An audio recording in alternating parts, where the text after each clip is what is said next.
Hi everyone, I'm Congressman David Valadao and I represent California's 22nd Congressional District. Thank you for having me this evening. As co-chair of the Armenian Caucus, it's an honor to stand with you to recognize the Armenian Genocide Remembrance Day and reaffirm our shared commitment to justice. Between 1915 and 1923, the Ottoman Empire murdered and displaced over 1.5 million Armenians.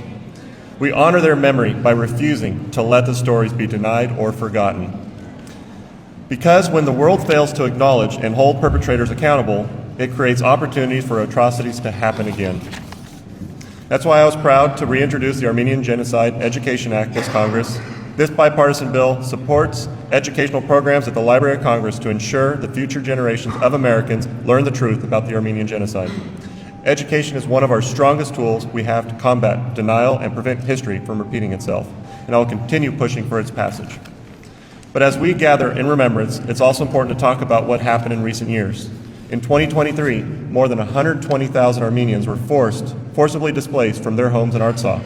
Families were uprooted, communities erased, and people were again targeted simply because of who they are. This is a continuation of anti-Armenian violence that demands urgent attention and action from the United States and the international community. That's why I was proud to co-sponsor the Armenian Security Partnership Act, which would help strengthen U.S. policy towards Armenian while holding the government of Azerbaijan accountable for continued aggression, human rights abuses, and forced displacement. The actions of Azerbaijan are a direct violation of international agreements and are preventing deliveries of food, medicine, and other basic necessities. This is a blatant violation of human rights.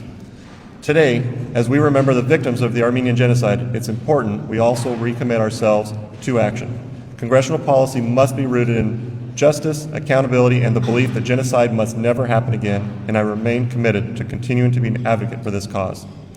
Thank you again for the continued work and commitment to truth, and together we can send a message that the United States will not turn a blind eye. Thank you all very much.